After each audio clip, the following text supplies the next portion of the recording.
Hi everyone, thank you for joining us online today for Friday Focus.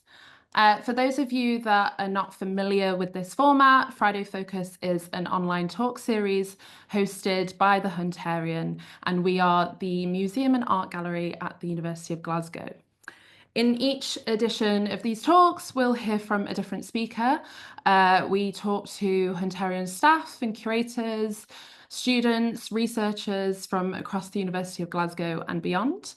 And in each session, we'll cover a different topic, ranging from exhibitions and displays in our venues, as well as research that goes on here, and all the exciting work that happens behind the scenes with our collections.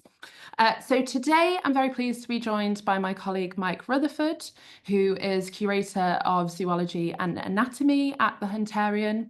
And Mike's going to talk to us today about taxonomy and a project that he has worked on to update the species labelling in the Zoology Museum at the university. So Mike is going to give us a bit of a presentation in just a minute, and then there'll be time at the end for any questions that you might have. You can pop your questions in the chat by clicking on the speech bubble at the bottom of your screen, and I am very happy to read those out for you at the end. So thanks again, everyone, for joining us online today, and I will hand over to Mike now to deliver today's talk.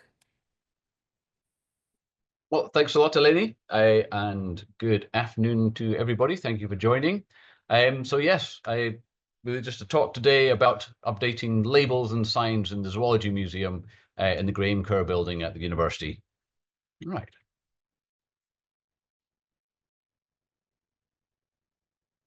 So first off, to start with, what is taxonomy? Just to get the basics out of the way. Basically, it means an arrangement method. That's a literal translation of taxonomy.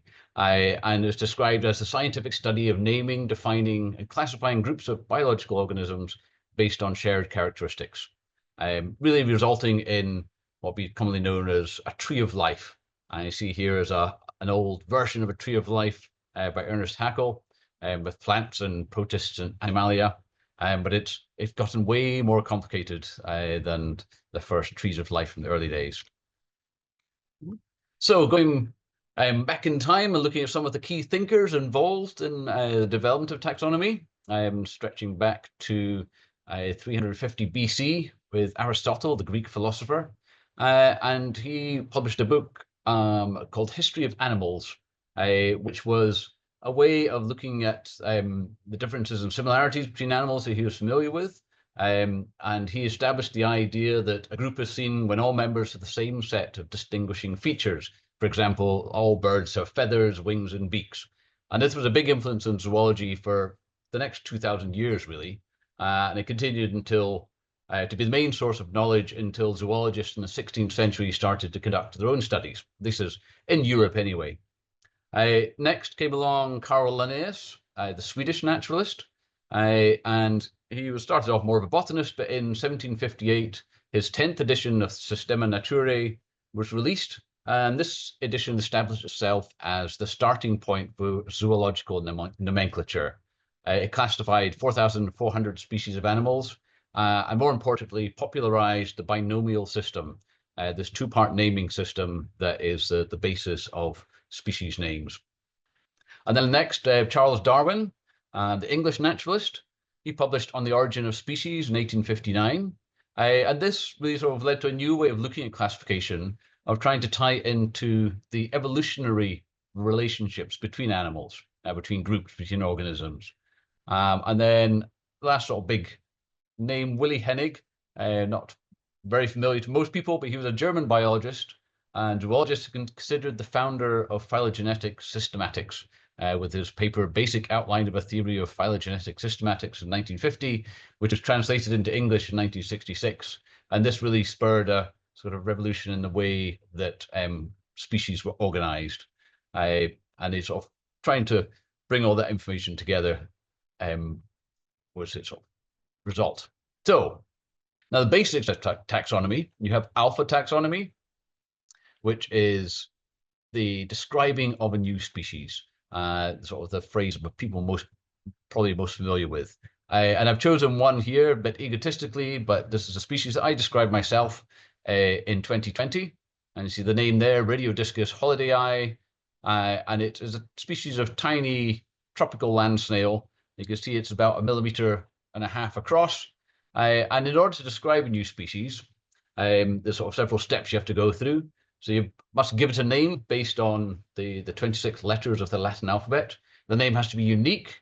There's got to be no other Radiodiscus holidayii currently sort of recognized. And the description of the new species has to be based on at least one type specimen. So that'd be one example of the shell. I actually have several to work from for this one. And it should include a description of why that species is different from any other ones. For example, with this little shell, there were a different number of ridges around the shell, different number of spiral lines. In the middle of the shell, it was slightly different size, taller and smaller compared to other similar species. And it was enough to note that it is a different species. And then most importantly, all that information has to be published in an accessible work, a permanent scientific record.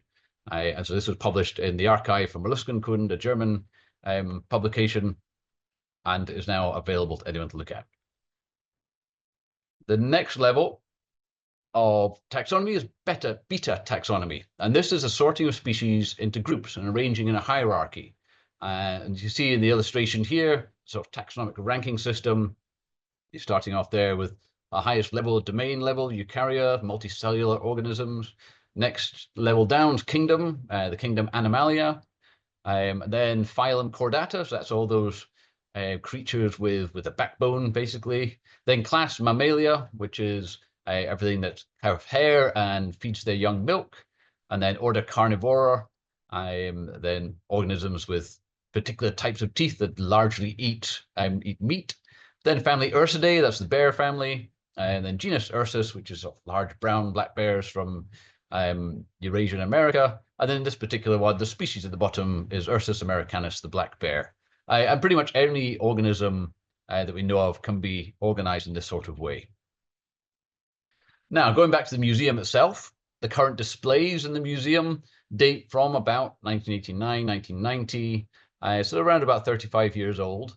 And they were arranged taxonomically, meaning that the whole place is laid out in an order so that zoology students in particular can learn from it. It was a teaching resource.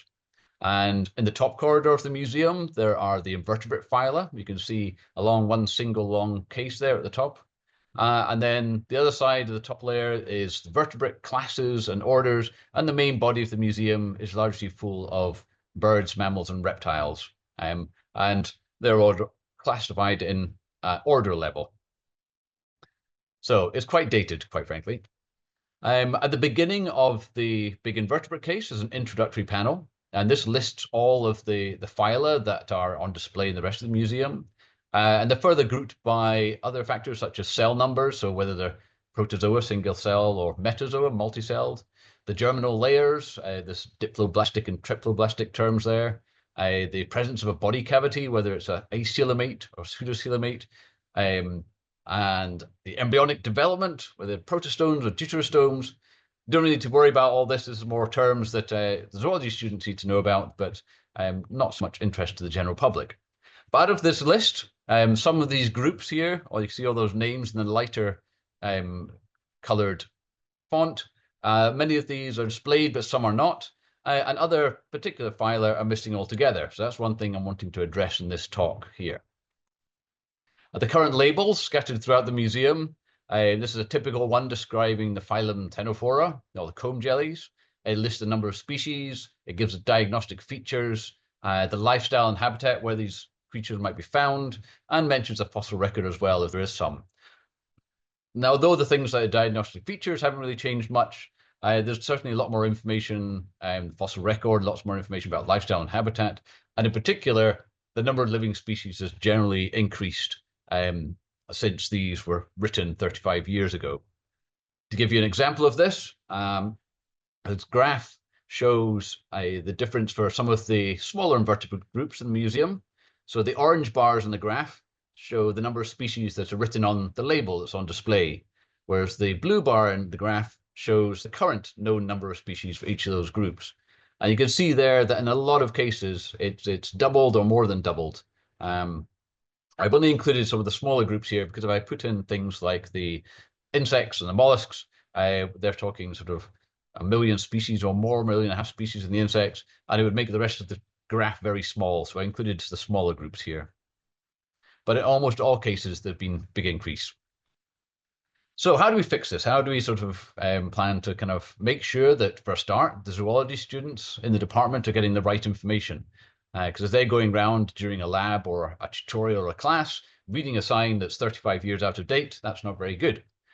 So we could have gone for a complete redevelopment of the whole museum, which would be very expensive, very time-consuming, and not really at the moment a priority for the Hunterian, the museum of the University of Glasgow.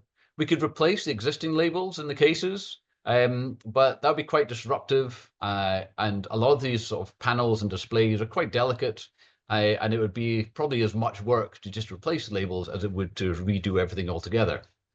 So what we came up with instead, this was myself and Chris McClure, the designer, we thought that the simplest way of updating the displays was to put QR codes in. These sort of familiar codes can be printed on small panels, small square labels, and put into the cases in the appropriate place. For the invertebrates, it would be at the phyla level, and then for the vertebrates, it would be either the class or order level, depending on the particular case. In each one of these QR codes would link to a web page that could be updated by ourselves. And there's also a single main introduction panel that explains the project and gives an introduction to taxonomy as well. And you can see here examples of some of the QR codes already in place. So the web pages that they link to, these ones I made myself, very simple, really designed just to be a small shot of information that can be easily viewed on a smartphone. And they're hosted on the SBOVM website. And the most important thing is they are easy to update. Even in the few months I've been working on this project, I first wrote these web pages, say, summertime last year. I've just been updating them now. There have been quite a few increases in species count, quite a few changes. If we'd gone for printing out labels to put on display, they would have been out of date in many cases before we actually put them on display. So this way we can have the latest information. In each page, you've got the common name, so roundworms here, the names of the classes, Chromadoria and Enoplia there, and then the basic counts at order, family, genus, and species level. Also information like the habitat, earliest fossil record, and the size range as well, which is a new bit of information.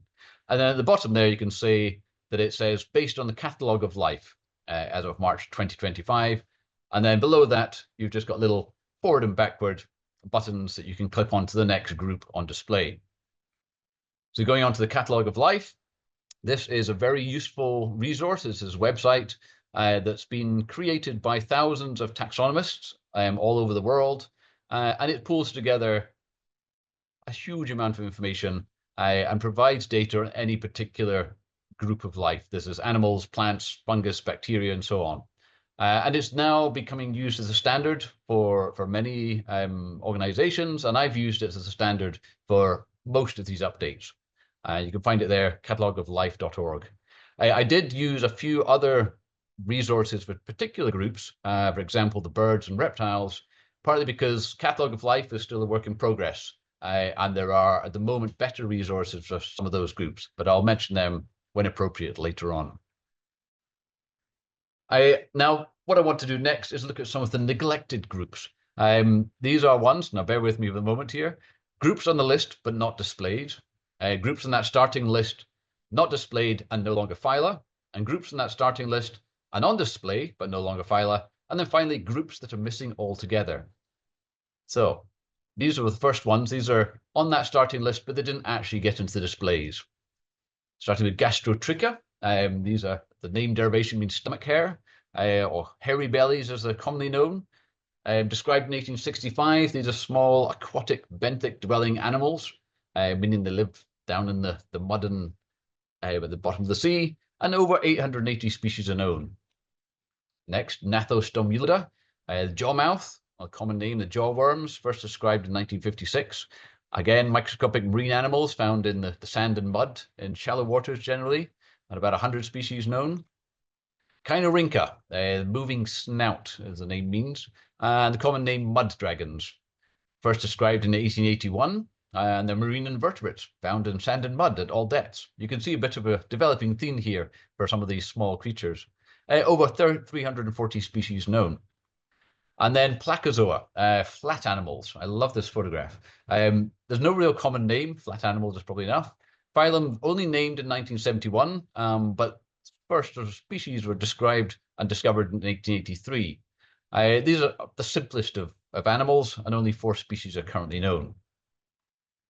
Now we have ones that are on the list, but not on display, and they're also no longer phyla. Mesozoa. This was previously thought to be a group that linked protozoans and metazoans, but according to the Catalogue of Life, it was no longer used. And there's a couple of phyla, Dicymida and Orthonectida, that sometimes were placed in this group. And then one that was on the list, but no longer a phyla, is Pentastomida, or tongue worms. These are an amazing little group. They're parasites in vertebrates, particularly things like snakes. But it's realized that they're actually highly derived arthropods, and they're actually a subclass in the crustacean group.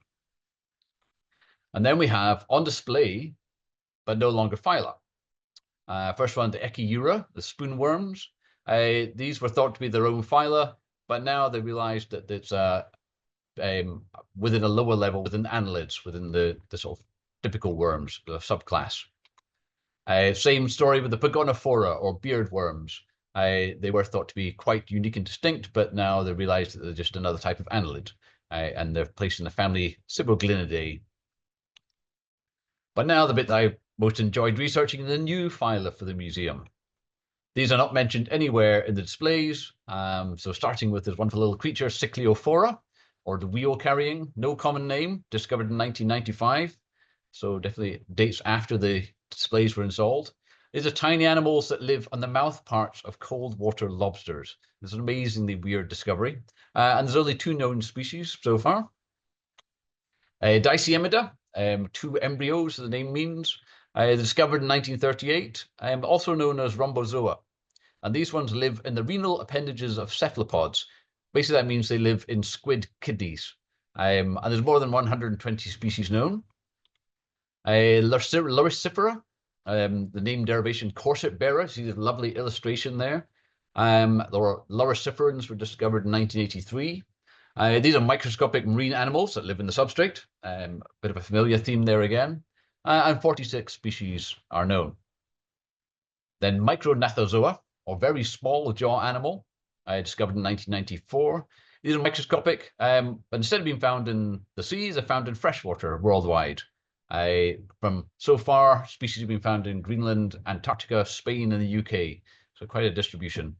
2 species known, and 1 was only described this year in 2025. Orthonectida, their name means straight swimming. Orthonectids were discovered in 1877, but as I mentioned, they were put in the class in Mesozoa, but now they've been elevated to the phylum level, and they're parasitic inside various marine invertebrates, 25 species. And then Xenocoelomorpha, or strange hollow shape. There's no real common name, but they're found named in 2011, and they're found in marine and brackish waters. They're both free-living, parasitic, and symbiotic. And there's over 450 species known. So that's all the weird little things that aren't included. I decided to not include all the kind of the common invertebrate groups in today's talk, just for a matter of time. But in most of the groups, things like the cnidarians, that's the corals and jellyfish, the sponges, the tapeworms, roundworms, mollusks, arthropods, echinoderms, there's generally been an increase in species numbers for pretty much all of those groups. And many of them have had reorganization of their classes and lower levels. Different families have been described. And so there's been a lot of change in the taxonomy in this last 35 years for all those groups.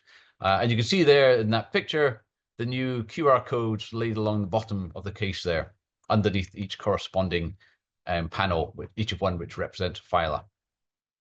So moving on to the vertebrates. With the vertebrates, there's been changes, a lot of levels, class levels. We still got the two big superclasses, Agnatha and Gnathostomata, but many of the classes have changed or been merged or been swapped around to different levels.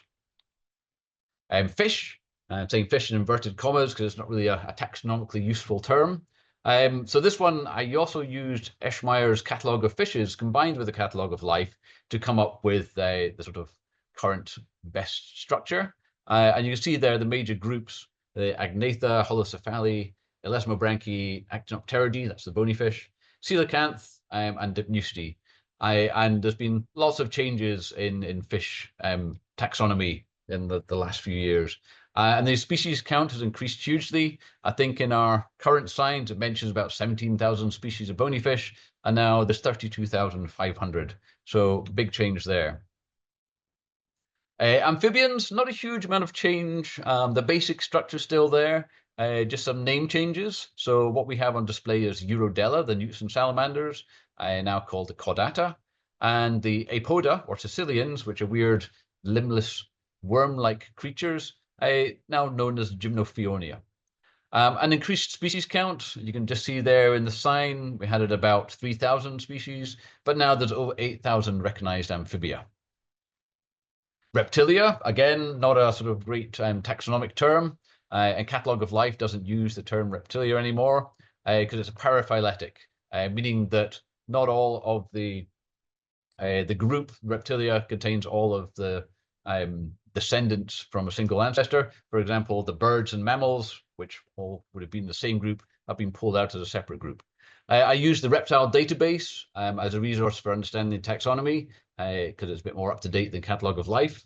There's been changes in many orders and not surprisingly, increase in species counts in most of the groups. For example, the squamates, that's the lizards and snakes, have gone from about 5,000 species there to 12,000 plus. And the testudines, or the colonia, as they're mentioned there, that's the turtles and tortoises, went from about 200 species to 365 currently known. One particular interest, and just highlighting a slightly different aspect of research, in the crocodilia group, we recently had a crocodilian expert from the University of College London come up to our collection to scan some of our crocodile skulls. And whilst there, he also took the time, which was lovely, to look at the rest of our crocodilian specimens and re-identified many of them. One that was a bit disappointing, but also nice to know the sort of the truth, was our Chinese alligator mount specimen. You see here, there's taxidermied crocodile. He actually re-identified as a dwarf caiman. And I've sort of confirmed this with looking up various descriptions myself. So we have to change some of the signs for at the individual specimen level as well. But this is a common result, I'm sure, in many museums. Old specimens were named one thing at one time, and they sat on display for many decades. And then a new expert comes along and actually goes, no, wait a minute, that's not what you think it is. It's always nice to be corrected. Right, next group, the birds. For this one, again, we used something beyond Catalogue of Life. This was the International Ornithological Congress World Bird List. And you see there, I've got sort of version 14.2, I think I based on. It's already moved up to version 50.1. So I'm still catching up on any possible changes. And I'll reflect any new species numbers in the web pages as needed. So the birds themselves, there's been, again, generally changes in species numbers, lots of increases, and changes at higher levels as well. Our displays have the penguins as a separate superorder, the Impinae, but that's no longer the case. They've been relegated to a group within the Neognathae. Even though they're not flying birds, they still bore similar similarities and a similar ancestry to some of the flying bird groups. Next one. And then onto the mammals. So the mammals, they've got several new orders have appeared, and other orders have been lost, and many new species have appeared over the last few decades as well, or been described. I'm starting off with the rodents, Rodentia. This is one of the biggest orders of mammals. We had it down as three major groups, the squirrel-like rodents, the rat-like rodents, and the porcupine-like rodents. But now there's 5 recognized suborders. And it went from, at the time our science came out, 1,730 species to almost 2,400 species now known. The carnivores, the cats and dogs and everything else, we had a separate display for the order Pinnipedia. You can see here the seals and sea lions and walruses, but that order has now been relegated to a clade in Carnivora, nestled in amongst the dog-like carnivores. And the cetaceans, this is one particularly interesting, whether these are an order or an infra-order, infra-order being one level below order. So in Collection of Life, they've maintained cetaceans at the order level, but other resources, and it's also generally recognized that the cetaceans are actually a group within the order Artiodactyla. Artiodactyla are the even-toed or hoofed mammals, things like antelopes and deers. And although they're quite physically different, it's realized that ancestrally they shared a common ancestor with the whales. The ungulates, going on, the Artiodactyla and the Perissodactyla, basically major increases in species count for these groups. You can see there at the top of this old sign, the Perissodactyla, so that's the tapirs and rhinoceroses and horses, went from 16 species to 24. And the Artiodactyla, so that's pigs and hippos and camels and ruminants, so sheep and goats and cows, went from 194 species to 248. So big increases there. And strictly speaking, we should have cetacea nestled in there somewhere as well. Next interesting little group, the Edentata. So that's basically a bit of a catch-all group for what are largely toothless or mostly toothless mammals, or ones that seemed quite primitive when being described. And this name, Edentata, used to contain aardvarks and pangolins, along with these armadillos and anteaters. But the aardvarks and pangolins are now in their own separate orders, and the superorder called Xenarthra now contains two new orders, Singulata, the armadillos at the bottom of the case display there, and the Pilosa, which is the anteaters and the sloths. There were quite big changes there, and a very out-of-date sign at the top. Next group along is the Chiropterans, the bats. So traditionally the Chiropterans are split into the Megachiroptera, also fruit bats, and the Microchiroptera, or roughly speaking, the insectivorous bats. But this split is no longer the case. Now we've got a new group called Yangochiroptera, which is mostly the small bats, mostly insectivorous, generally the bats that use echolocation as part of their lifestyle, and the Yinterochiroptera, which is the flying foxes, fruit bats, but also some of the larger groups of what were previously known as the microbats. But this is a big area of debate, and amongst chiropteran experts, there's still lots of work being done to sort of really get down to the bottom of how they're related to each other. At the bottom of that case, there's the Insectivora, and this is probably one of the most outdated names on the mammal displays. This was a catch-all group of primitive insect eaters, but now it's been recognized that they're not really that closely related to each other, and so 4 distinct orders have been made. So first of those is the Afrocericida. This is with a couple of suborders there, Tenrecomorpha, which is tenrecs and otter shrews. You see there's 2 specimens on display. A lot of these found in Africa, not surprising from the name. And then another group, Chrysochloridia, which is the golden moles. Unfortunately, we don't have an old specimen of a golden mole, and I doubt it's something we'll acquire anytime soon. Then the insectivore group, now Eulipotyphla, which is the more common things you might be familiar with, hedgehogs, shrews, and moles, and also the slightly odd moon rat. You can see our, maybe not the best taxidermy example there, but he's still one of my favorite specimens in the museum. So yes, so small creatures there, some spiny, some living underground. Hard to maybe see the direct collections, but they all had a similar ancestor, same ancestor. And then another interesting group, the Macroscelida, or elephant shrews, or sengis, as they're known locally where they're found in parts of Africa. A wonderful looking specimen there with an incredible nose and very long legs. A wonderful specimen. And then next, a strange little group, the Scandentia, or tree shrews. And in our displays, there was also mentioned, even though it's sort of 35 years ago, this unsure whether they were closer to the Insectivora or closer to the primates. Kind of an in-between group which shared features of both. So Scandentia now have been recognized in their own order, but our specimen is actually in the primates case. Speaking of the primates, major changes there has really been the nomenclature again. What was previously known as the suborder Prosimi, with the lemurs and lorises and potos, is now known as the Strepsirini. And the Anthropoidea, which was the monkeys and apes, is now known as the Haplorini. That includes the gibbons and includes the great apes and ourselves. And species count really increased. You can see 193 species described there, but now there's over about 528 known species of primates. And then on to the monotremata. This is the platypus and echidnas. No big change there. The names have stayed the same. The only thing is 2 new species of echidna have been described. The marsupialia names have changed quite a bit. Marsupialia is not really recognized by the Catalogue of Life as a name anymore. Instead, they're referred to as the Metatheria. And then within the infraclass Metatheria, so at a higher level, there's now 7 orders.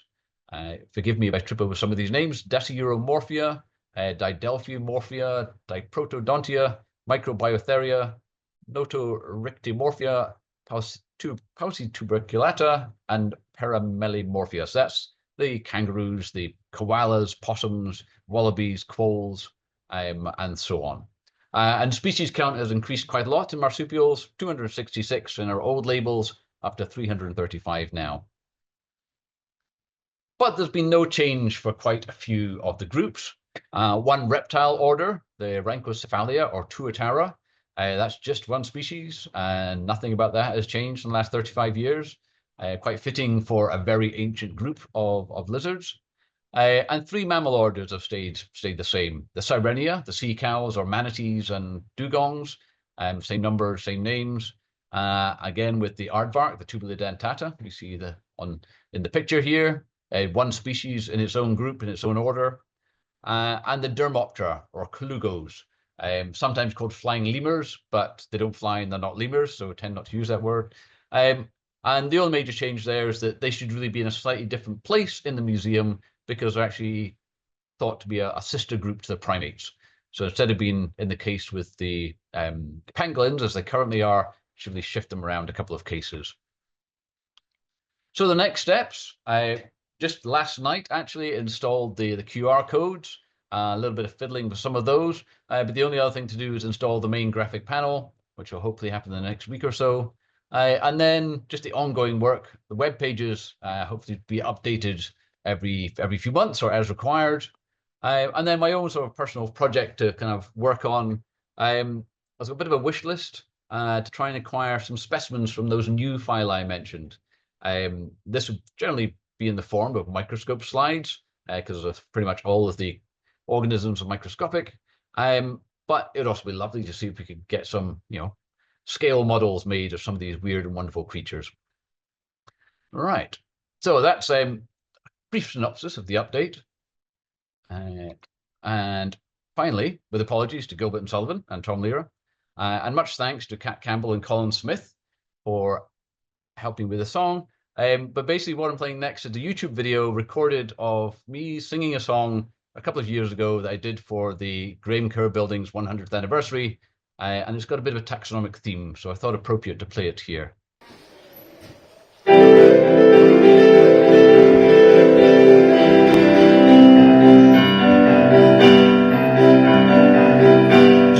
Model of a modern-day zoologist, out there is interest in strictly ornithologist. Actually, little list called the classes on a video, which is very big, organisms very small, In the West, there is almost something of questioning living things. The names came along and gave a brand new view to sing. They said they got the world to be ecological, mystical. Now you're the classes of all animals, logistical.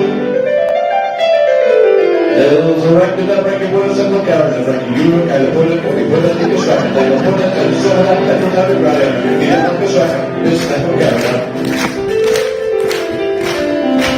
Austin Corner and Gordana for a woman's in Basura, and Secretary of Pilot, Presidente y la Tigana. Sectora Pinagona, y Orlando Santa, and Gordana Figalata, and Alamada Rida.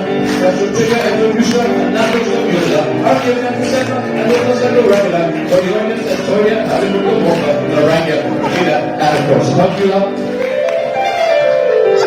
Next is to the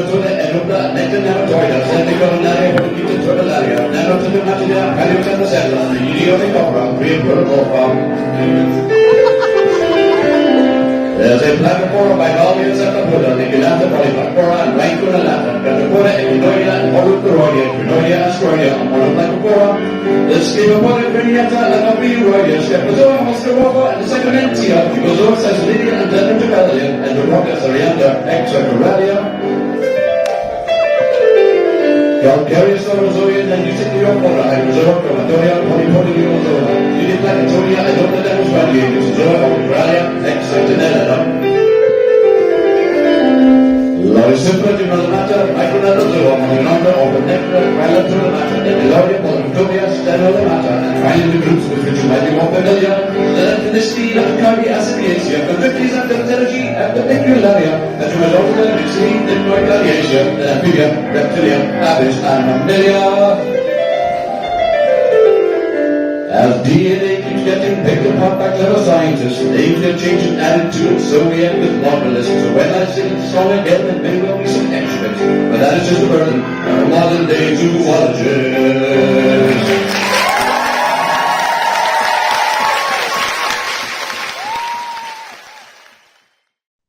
Thank you, Mike, for today's talk, and also thank you for the work on this project, because it's significantly improving access to information in the Zoology Museum for students and visitors, which is great. We've just gone a bit over time, but I will read out some of the questions that we've got in the chat, because there was quite a few. So there is a question here that just asks, is there a reason why our QR codes link to our web pages rather than one of the external catalogues that you mentioned? Yeah, I did wonder about that both sides. It's partly because I wasn't just using one source, like the Catalogue of Life. I was using different sources for different groups, and also it was something that felt we could be more within our control. And if the department, if the zoology lecturers, for example, felt that we wanted to add a little particular bit of information that would be relevant to some of their classes or labs, then we could easily do that. So it seemed sort of a better way of doing it to have it within our control. And also just keeps me up to date on all these groups if I pay attention to what's going on. Amazing, thank you. And you did touch on it a little bit, but and in your wish list for next steps, but is the museum still adding to its zoology collection? Yes, definitely. I mean, we have, aside from donations happening every now and again of other people's collections, there's still active research going on in the department, which quite often results in specimens being passed on to us.